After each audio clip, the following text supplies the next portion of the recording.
Hello, everyone, and everyone online. We are, of course, beaming to you from the unceded ancestral homelands of the Ramaytush people. I want to get that in there at the beginning, take a moment to offer our respects to those who came before us as stewards of the land. I'm Peter Maravellis, and I'd like to welcome you to City Lights. And tonight's event is being co-presented by our friends over at the SF Bay chapter of Physicians for Social Responsibility. SF Bay PSR is founded in 1979. It is a nonprofit education and advocacy organization. They combine the power of community activism with the knowledge and credibility of health professionals to promote public policies that support human and environmental health. Their work is anchored in their central concerns for racial, social, and environmental justice. We're going to be posting links in the chat for those of you who are online to learn more about their really fine work.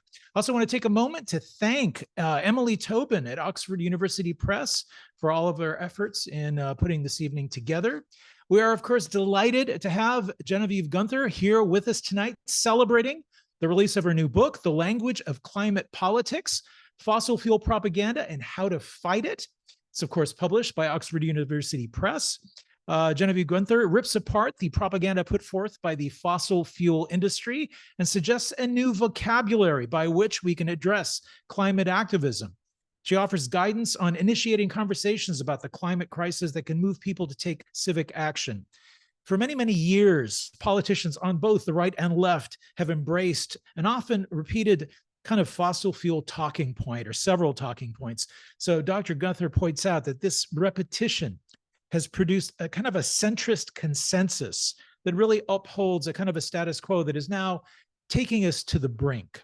The language of climate politics uncovers the falsehoods of this consensus and helps us to move beyond it, generating a new paradigm that allows an honest discussion about the climate crisis and motivating the public to take action. Professor Genevieve Guenther is the founding director of End Climate Silence and affiliate faculty at the New School, where she sits on the board of the Tishman Environment and Design Center. While writing the End Climate Silence newsletter, Dr. Guenther advises NGOs, corporations, and policymakers on fossil fuel disinformation and climate communication. And she serves as expert reviewer for the United Nations Intergovernmental Panel on Climate Change. Her research has appeared in both scholarly journals and media outlets such as Scientific American, The New Republic, MSNBC, amongst others. She makes her home in New York City, and we are really ever delighted to have her with us here tonight. Join us in giving her a warm welcome.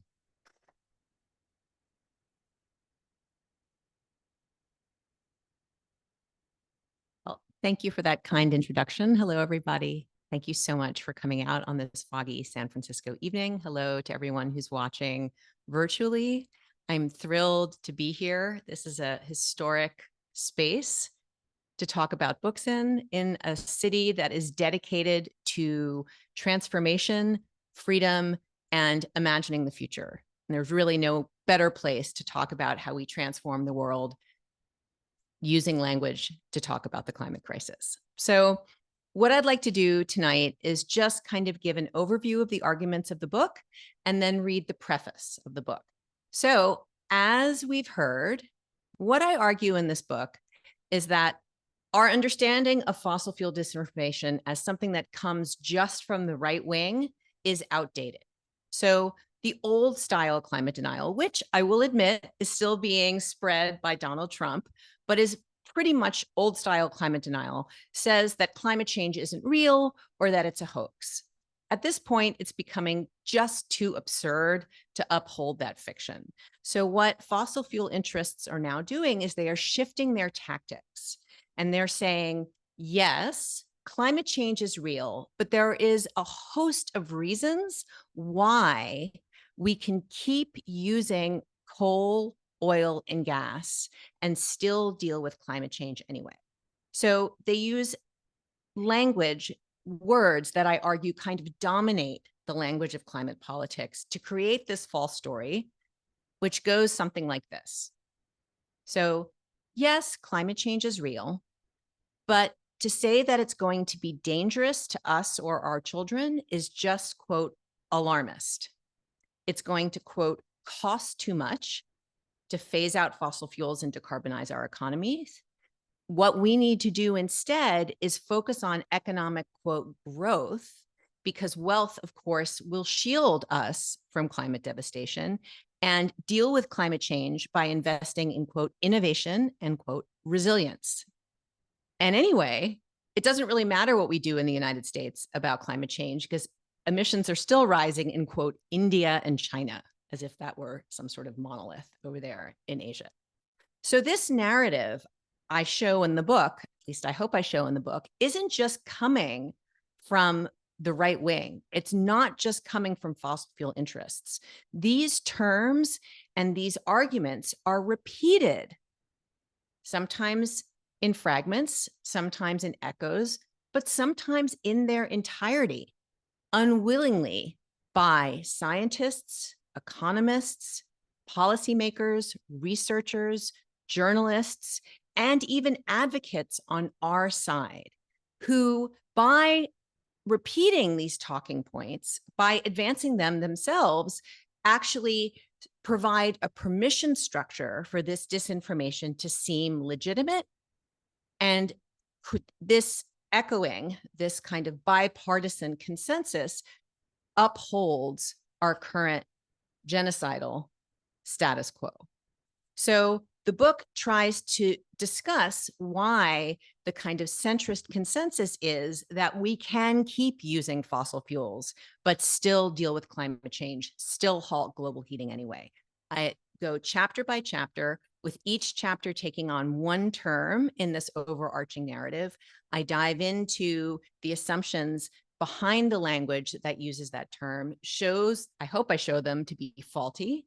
And then I provide readers with alternative phrases, messages, language that you can use to have conversations in your networks to try to get people to support not just climate policy, but the actual phase out of fossil fuels. And I think this work is really necessary for this political moment, and here's why. So, as we know, there's actually really broad bipartisan support for climate policy in the United States. 69% of Americans want the United States to hit net zero emissions by 2050. But there's very little policy support for actually phasing out fossil fuels. Only 31% of Americans support the total phase out of fossil fuels. And, this number is slightly partisan, of course, because only 13% of Republicans support the phase out of fossil fuels. But even 48% of Democrats support this. This is a minority of Democrats. Most Democrats embrace a kind of all of the above energy policy, which is why you have in the presidential debate, Vice President Kamala Harris celebrating the fact that oil and gas production under President Biden rose to historic levels. So let me be clear. The Intergovernmental Panel on Climate Change said in 2023 that the projected emissions from existing fossil fuel infrastructure, like the coal, oil, and gas we've already developed, we already have ready to go, the projected emissions from that is equal to the total carbon budget for halting global heating at 2 degrees Celsius. And of course, 2 degrees Celsius is the absolute upper bound that scientists have said would be still relatively safe for our children. Ideally, we would want to halt global heating at 1.5 degrees Celsius because scientists are warning that tipping points might be set off at warming between 1.5 and 2 degrees Celsius. So the fossil fuels that we already have in the pike will need to be retired in some cases before the end of their useful life if we're going to halt global heating at a relatively safe level. We cannot continue to expand fossil fuel development and halt global heating anyway. But this false belief that we can is a belief that is embraced by Democrats because it's still the mainstream consensus, because it's a fossil fuel talking point that gets upheld and sometimes even explicitly advanced by people who are supposedly on our side, scientists, economists, advocates, etc. And this is possible because each one of these words has a kind of ambiguity. And very often, the people on our side are actually being manipulated into repeating the fossil fuel talking point. So I'll give you an example of how this works by pointing to the word uncertainty. So the word uncertainty was a hugely important word in the old style climate denial that said that climate change wasn't really real.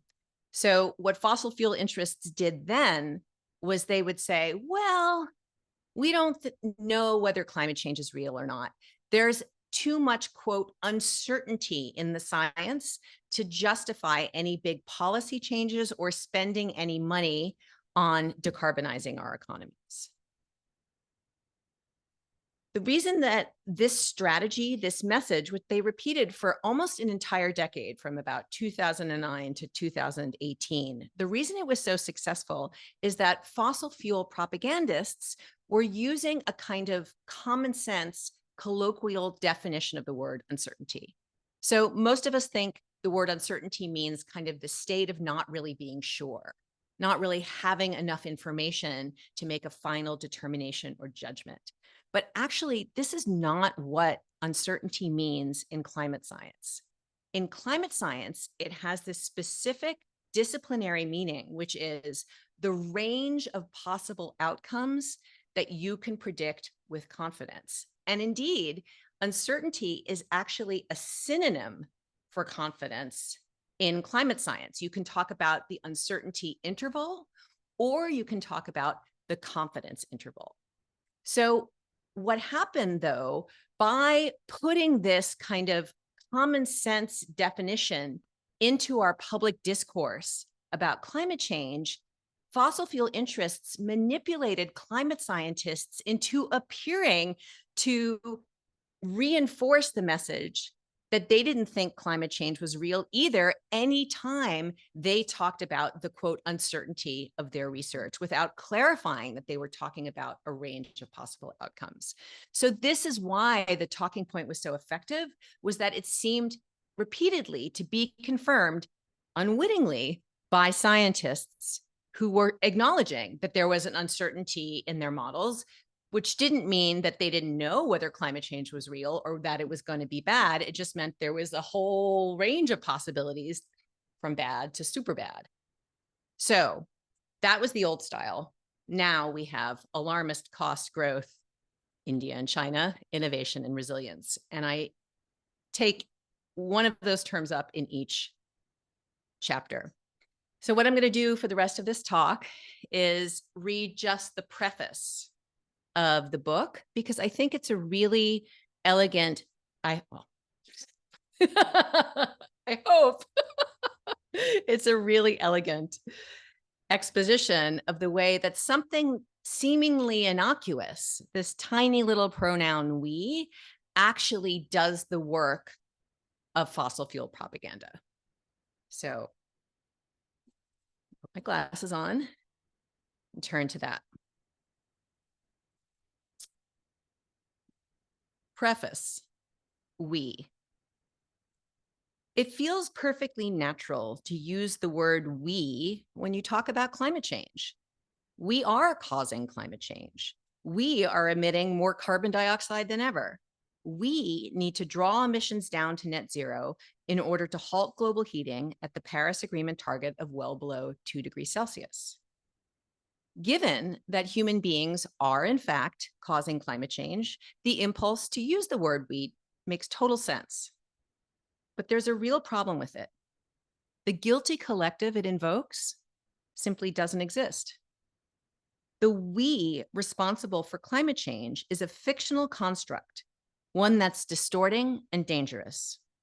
By hiding who's really responsible for the crisis, the word we provides political cover for the people who are happy to destroy our livable planet, just to gain a little bit more profit and power. I mean, let's think about it. Who is this we?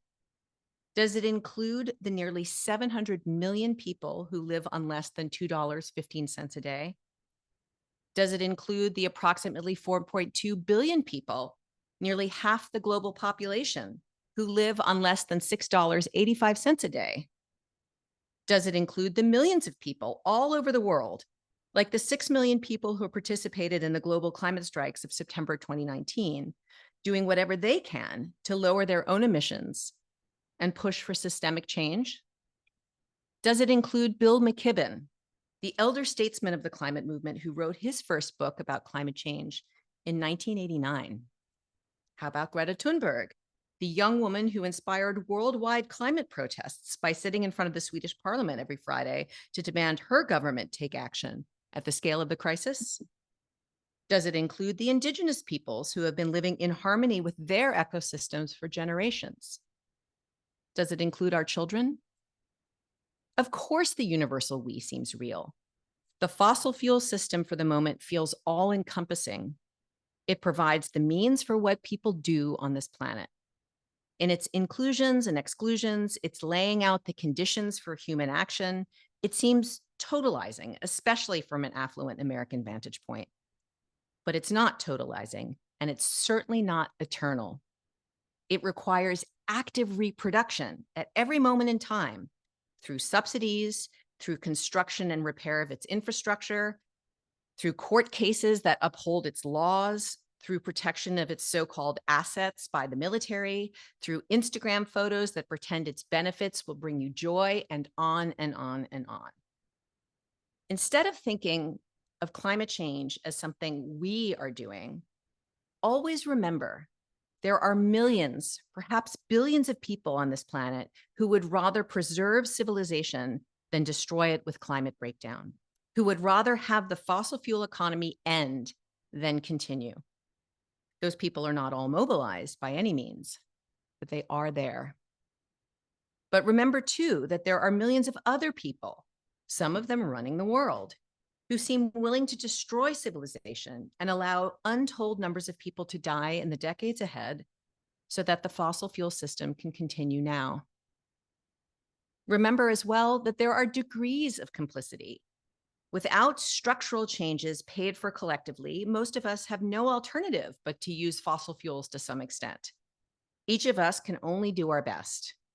And lots of people, including, as you shall see if you read this book, some climate researchers, policymakers, and even advocates believe mistakenly that the world can keep using coal, oil, and methane gas and still halt global heating anyway.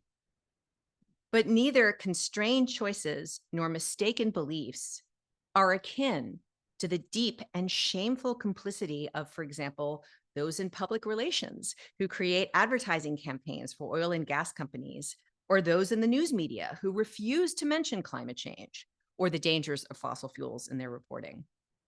Such people are making money destroying the world. Complicit people and institutions must be called out and encouraged to change. And the fossil fuel industry must be fought, and the governments that support that industry must be replaced. But none of us will be effective in this if we think of climate change as something we are doing. To think of some climate change as something that we are doing, instead of something that we are being prevented from undoing, perpetuates the very ideology of the fossil fuel economy we're trying to transform. Fossil fuel ideology can be reproduced even by a tiny innocuous pronoun like we. This capacity to transmit ideologies, to shape the way that people see the world without their even being aware, makes words politically powerful. To undo climate change, a new collective we, me, you, everyone who reads this book, everyone with whom we share its ideas, will need to use the power of words to fight climate propaganda and transform the deep ideologies of the fossil fuel economy. Contributing to that transformation is the goal of this book. Thank you. Thank you. So we have some questions are beginning to appear Okay. online. B asks, Dr. Guenther, where do you stand on nuclear energy? Oh, So yeah. thank you for your insights, and thank you, City Lights, for this event. I am a nuclear energy supporter. I understand that it is potentially a very polluting form of energy, and it's a tremendous challenge to know what to do with nuclear waste, and it creates a tremendous security risk. But compared to fossil fuels, which kill 8 million people annually from the effects of air pollution, nuclear energy used in small doses for industrial applications like thermal heat and other sources that are going to be hard to decarbonize with wind and solar, I think is something that we should include in our plans to phase out fossil fuels. I think the number one task ahead of us is to phase out fossil fuels. And if that means including nuclear energy in our energy system, then that's something that I support.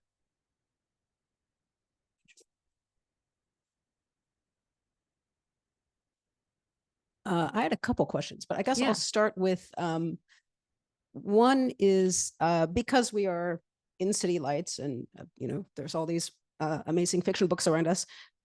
How do you feel about the books like climate fiction, essentially, books that talk about either sort of metaphorically or more directly, the effects of climate change, and what role do you think they play? Yeah, that's a great question.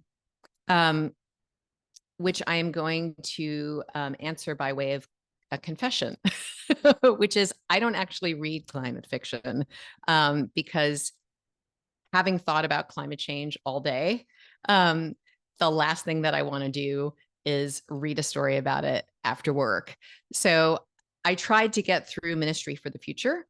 And I thought the first chapter of Ministry for the Future is one of the greatest pieces of writing I've ever read. He describes a heat wave in India that kills millions of people. And it is absolutely harrowing. And I recommend it to everybody. But as that novel proceeded, I felt very much like I was sort of going through a brief about my own research. And I couldn't tolerate it. I also feel that some other climate fiction that I've read tends to take climate change as a vibe or an atmosphere for people's political cynicism and their feelings of alienation and depression.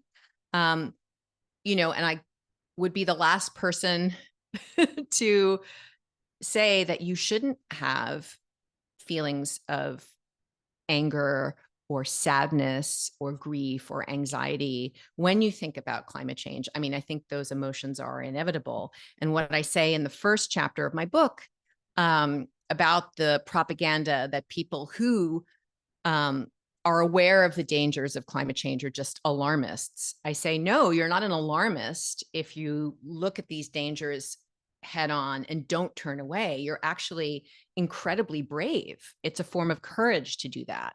And so I appreciate these novels that I've read try to take up that courage, but then I feel sometimes that they use it. And this is what, novels do. They sort of use situations as kind of allegories for what goes on inside the subject. So, I mean, as far as I'm concerned, the more people talk about climate change, the better. So the more novels, the better. The more television shows, the better. The more movies, the more mentions of climate change and things that aren't explicitly about climate change, the better. So that it just has to be something that people are aware of all the time because the climate is breaking down right now. But in terms of, and so that's just sort of the baseline, but in terms of specific texts or fiction writing in general as something that leads to people taking the kinds of political actions that we need, I'm not sure there is that direct link. And for me, I can't even sort of go there because it's just too much. It's exhausting. So that's my answer, which is not really an answer, but It's my take on it, at least. Yeah. One of the arguments about natural gas is a transition fuel, and that, Yeah. and of course, if you start siting and planting natural gas facilities, they may last for another 35, 40 years. So you have a stranded asset, and then you won't need pipelines. And of course, some of it's being exported, as liquefied. So any thoughts on how we want to, counter those arguments? Yeah. Yeah, I mean, I think that a lot of these sort of centrists who are arguing that the United States should increase its methane gas production through more fracking for export, because in fact, substituting, say, coal, or rather substituting methane gas for coal would bring emissions down marginally,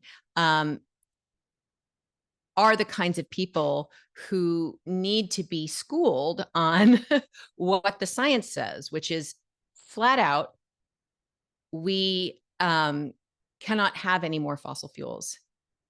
So yes, I realize that that creates a politically challenging problem, but that's the point. Like, we need to figure out that problem. And I also think that, so for example, after Vladimir Putin invaded Ukraine and there were sanctions on Russian methane gas, right? The price of energy in Europe rose enormously, and consumers managed to get through the winter by, governments putting these huge subsidies on gas that they got from other suppliers. But Europe has come through that now. The next step would be to install a heat pump in every European residential building, right? It would not be to build 6 more liquefied natural gas terminals on the Gulf Coast of the United States to sell this incredibly polluting fuel to Europe. This research, there's some research that shows, in fact, that if you do a full life cycle assessment of methane gas, including the leaks that happen during the extraction and the production and the transporting process, and also if you take into account the energy that you need to liquefy the gas and get it across the ocean, that in fact liquefied methane gas is, some people say, more polluting than coal, but other people say pretty much equivalent to coal. And then finally, China is not going to start buying liquefied methane from the United States. How China will solve its own coal problem and how India will solve its coal problem is not going to be by substituting their relatively cheap domestic stores of energy for much more expensive methane gas from the United States. So any argument about this sort of economic utility of further fossil fuel production in the United States, about the justice that it's like better to get it from us than from some autocrat, I mean, it's not, if we continue to expand the market for fossil fuels, that just keeps the autocrats in power. Like, the only thing that's going to get Mr. Bonesaw in Saudi Arabia, out of office, not that he would ever be out of office, of course, because he's de facto a king, but the only thing that's going to attenuate his power is ending the fossil fuel economy. So you can go through the arguments this way, but the problem is that, very often these people have such a commitment to not thinking about our system as something that needs to be transformed in any way, that having the argument about methane gas itself ends up being kind of counterproductive. So, but what you can do in these situations is, if other people who are sort of witnessing or hearing about the argument that we need more methane gas in the United States for export, or for Europe or for China, you can pre-bunk those arguments as much as you can. Don't necessarily argue with the person for their sake, but try to pre-bunk the arguments so that other people who are watching the discussion will hear the correct information. and hear the disinformation contextualized in the correct information.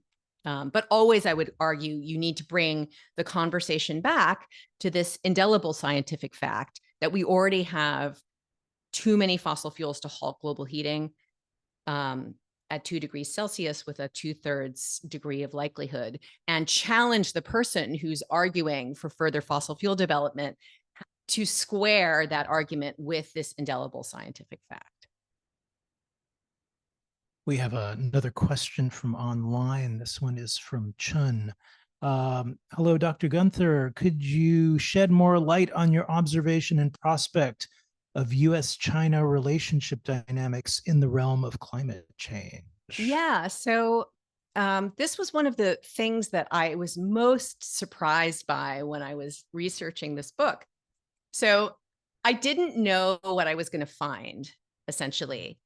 I knew what the talking points were when I first conceived of this book. I'll get to your question, I promise. But I just want to say that when I first conceived of this book, I had almost 20 words that I thought I wanted to cover. And I had a file cabinet with, 20 folders in it. And I was just throwing news articles, not only at hard copy, but also on my computer, news articles, mentions, political speeches, research, like just everything would end up in this folder. And I realized the words that ended up in the book were the words that had the thickest folder. After a while, I was like, okay, well, these are the important words because they're the ones that are getting used the most. They're dominating the conversation.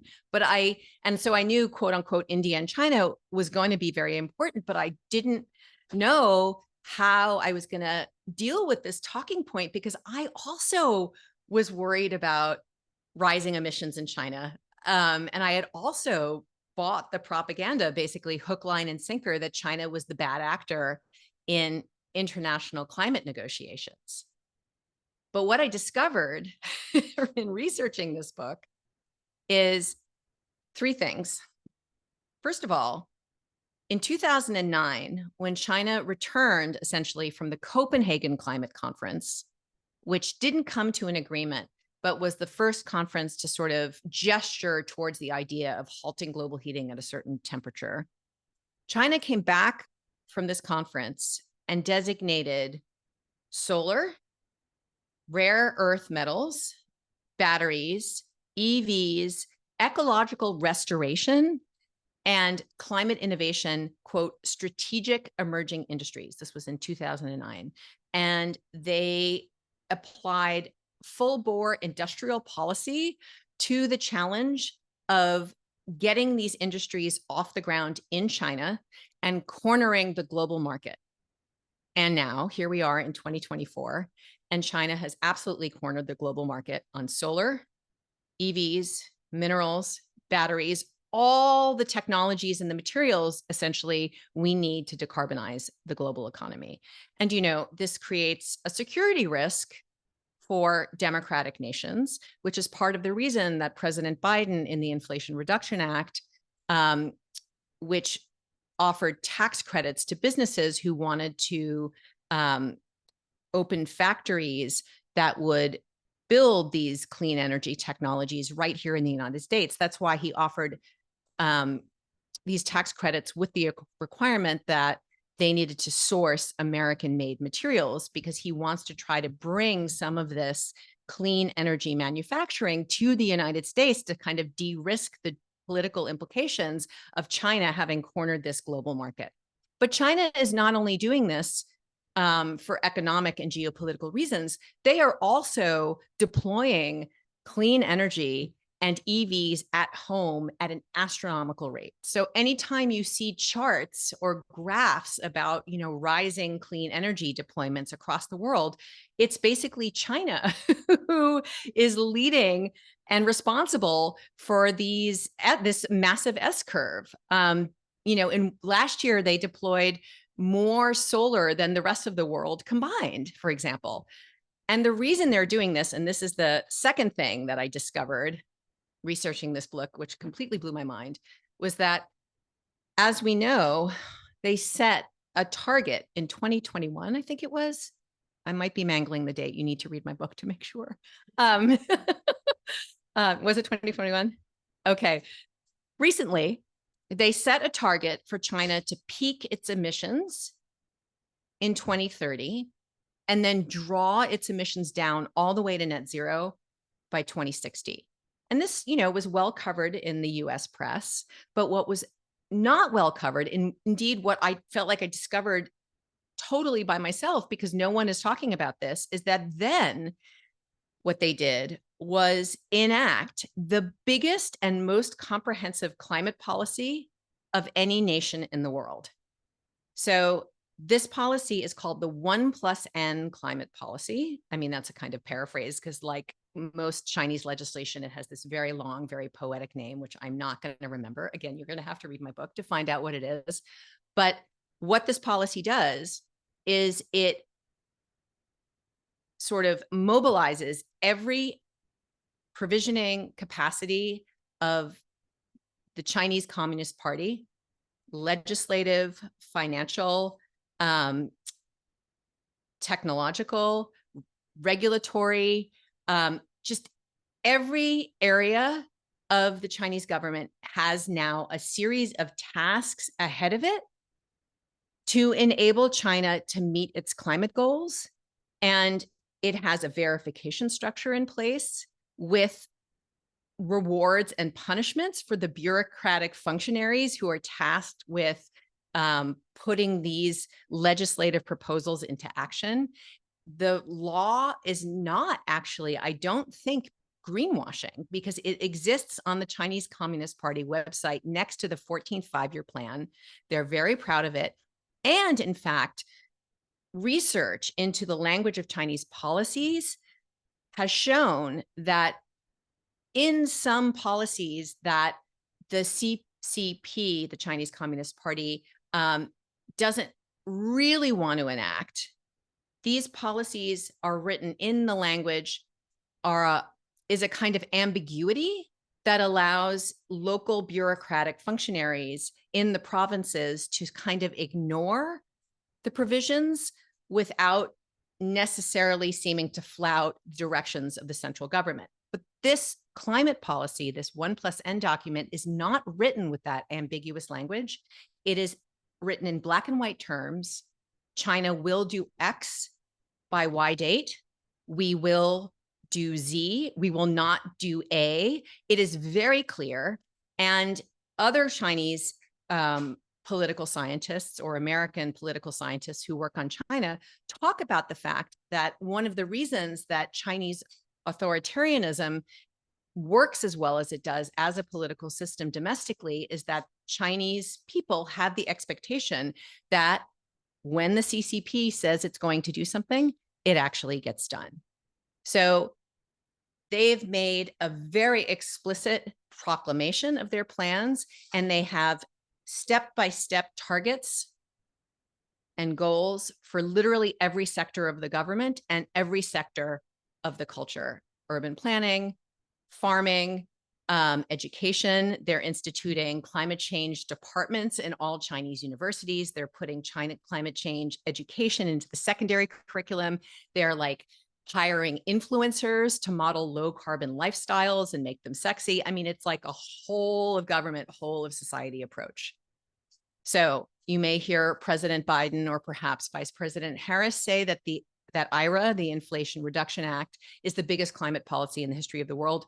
False. In fact, China's 1+N document is the biggest climate policy in the history of the world.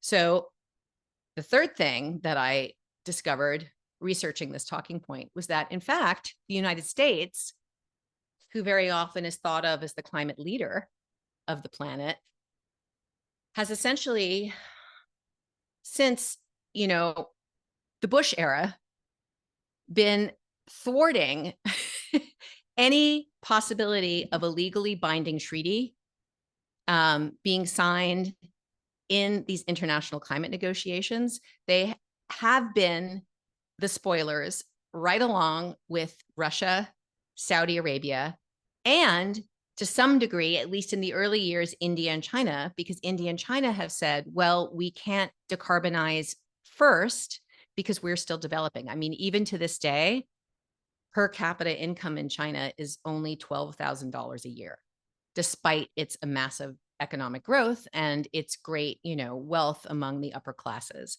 So the fact that they're taking on the project of decarbonization as they're trying to bring more people out of poverty is really remarkable. Whereas the United States has a fully developed economy, a very solid, or at least it did certainly in the Bush years, a very solid middle class. And of course, historically, it has been responsible for the bulk of the climate pollution that has caused global warming to date. And the whole governance structure of the international climate regime is that wealthy countries who are responsible for the climate change that we have seen to date have to decarbonize first and offer finance and technology transfers to the developing world. And the United States has done everything they've possibly could in both Republican and Democratic administrations to thwart that regime and blame the failure of these negotiations on India and China. So I think that, government officials like John Podesta going to China to have a serious talk with them about, their coal use is actually almost entirely performative, because it is very important to the United States' reputation on the global stage to maintain the fiction that the United States is the climate leader. But in fact, it's not like there's any other country in the West that's more of a leader than the United States. But certainly, if the United States doesn't get off its proverbial patootie, China is going to lead the world into this absolutely necessary next phase as global warming accelerates in the 21st century. And it's going to be in the position to set the terms for the international governance structure. And I personally think that having an authoritarian nation play that role would be an absolute catastrophe. So I really hope that Vice President Harris is elected and that she understands not only the science of what we're facing, but the geopolitical reality that history and, her own bad luck will require her to fix in the next 4 or 8 years. Funny you should mention that, because Julie asks, have you sent a copy of your book to Kamala Harris? Well, honestly, I maybe shouldn't admit this in public, but one of her advisors, I offered him a copy of my book and he said he had already bought it. But that he wasn't going to be able to read it until after the election because he was very busy. So I don't know if he'll read it. I don't know if he does read it, whether he'll be persuaded by it. I don't know what he'll say to her about it. But, I know that people in Congress are reading my book. One of the people who offered me an endorsement for the book is California's Congressman Ro Khanna, who has been Congress's, climate champion, among others. And I know that the California Attorney General went home with a copy of my book last night. So hopefully people will read it, because the Democratic Party is still embracing this idea that we can do both, and we can't, but we don't have to. And not only don't we have to, as I talk about in the cost chapter, once we decarbonize, actually, we are going to have a better nation, because the project of decarbonization is going to help repair the ravages of globalization on the depopulated communities in the middle of our country. It is going to get pollution out of our communities such that the healthcare savings of America decarbonizing unilaterally will actually pay for the whole project of decarbonization with billions of dollars left over. And on the other side, everyone is going to be better off, because our healthcare costs are going to go down. We're going to pay less for electricity, heating, and transportation, which are huge chunks out of everybody's paycheck every month. Most Americans don't even have, or, a sizable number of Americans don't even have extra $400 to $600 in the bank for emergencies. Not Drew Schindler, I'm sorry, I'm forgetting his name, but the man who founded Rewiring America, which is one of the leaders in home decarbonization, has calculated that if you decarbonize your home, if you take out your gas heater and your gas stove and you put in an induction stove and a heat pump, if you source your electricity from wind or solar, and if you use public transportation or an electric vehicle, you can save up to $1,800 a year. That is a substantial amount of money if you don't even have an extra $600 in your pocket.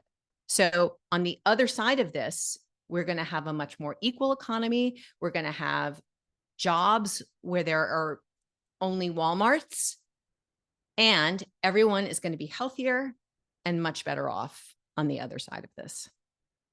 I think his name is Ari. I can't pronounce it. Hold on. Matusiak. Hi, Ari. You had a question. Thank you. I'm Joanna. Hi, I'm an Joanna. ecologist, and building right off of what you just said, when we look at nature-based solutions, right? So if we do this, nature can provide, and I'm thinking about climate mitigation in particular. And then we hit the struggles of forests and soils and salt marsh can only do these wonderful things in the slice of carbon. They're also wonderful in other ways if they're not killed by climate change. Mm-hmm. So just having the like you calling in the rest of the world and like, come on, I need you to do this. So Yeah. Could you say any more, like you just were, about positive feedback loops, especially the track where the better it gets, the better it gets? Well, I mean, just think about it. So let's say you want to increase the resilience of the coastline by, not putting up some concrete wall, but, returning the land to marshland, allowing oysters to proliferate, adding grasses. Research shows that people who encounter that kind of wildness, I don't want to call it nature, because you know what, this is nature too, right? This microphone is nature. The computer over there is nature. Like, this is all nature, but this is, urban nature, and that's wildness. So I'm just going to call it wildness. But like, people who encounter that wildness, people who live on streets where there are trees, are healthier. They have lower blood pressure. They are self-reported more happier. They live longer. So there's a sense in which the more that we do to get this right, the more our lives blossom and thrive. Because, look, fossil fuels are great. Flying is magical. Being able to eat blueberries in New York City, where I live, in the middle of winter is phenomenal, right? But climate change is catastrophic, right? So it's like, just as if you're a grown-up, you have a wonderful time partying, that doesn't mean you party every day because you're a grown-up and you know that that's going to make you unhappy, right? And so there is a way in which people just are afraid to take that leap, because we've been told that what gives our lives meaning is what we buy, what we perform, the trips that we take that then we forget 5 minutes later, all the things that we do with fossil fuels are actually, I think, profoundly unsatisfying. And there's a way in which people are lonely, people are frightened, people are, disconnected from their neighbors. People are having a crisis of meaning. Like, all of that stuff is actually part of the climate crisis, because so much of it is being, if not caused, at least exacerbated by our economic system. And our economic system is what's causing climate change. And so changing our built environment so that we're integrated into the biosphere and we really have a sense of home, even as we have a sense of our human freedom, and more beauty in our communities, and we live more meaningful lives and don't take our sense of ourselves from what we consume, but what we share or what we create. I think that could be in itself a kind of positive feedback loop, because I actually think that, it'll make people's lives better.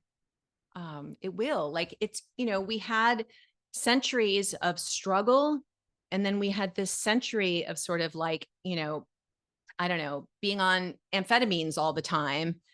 And neither of those are good, but maybe we can now synthesize and come up with the next thing where we use our technological genius to actually integrate our systems into the planet that enables us to exist.